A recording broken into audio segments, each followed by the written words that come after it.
Hola, Bandanatics! Bella Padilla, kaloka-like ba ni Bea Alonzo?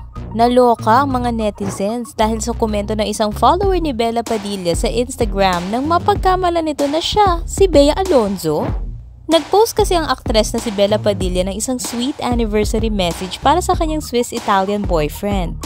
Kalakip sa mga pictures nilang dalawa ang post na may caption na, "To the person who supports my mission to finish Hogwarts Legacy on the PlayStation and will happily take over the stages that are too scary for me. Happy anniversary and I miss you." Na may kasama pang heart emoji? Mapapansin sa post na ito ang mga masasayang mensahe para sa anniversary ng dalawa. Pero may isang comment ang namumukod tangi. Dahil sa comment na ito, tila hindi nakapagpigil ng emosyon ng isang follower ni Bella at binanata ng derechahang tanong ang aktres. Kinwestiyon kasi ng follower kung bakit daw may anniversary ang aktres sa ibang lalaki at ano daw ba yung kay Dominic? Bakit may anniversary? Ano yung kay Dominic? Kaloka, nakakawalang respeto sa self. Na may kasama pang crying emoji. Litong-lito naman at mukhang nahilo si Bella sa mga katanungan na ito kaya nag-reply ang aktres ng 3 question marks. Sinundan nito ng umuulan na laugh emojis at katuwaan ng mga netizens.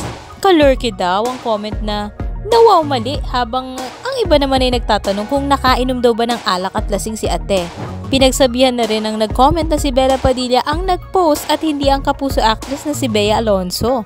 Kaso, may nag-comment pa na mas bagay daw si Bea sa AFAM kesa kay Dominic Roque. Mas bagay sa iyo yung AFAM, Bea, hindi mo deserve si Dom. Na agad namang binolja ka ng isang follower nang sabihan nito na wrong IG ka, hindi si Bea yan. Pero kahit na nawaw mali, ang insidenteng ito ay hindi sinasadyang nakaagaw ng atensyon at pagmula ng trending topic sa social media.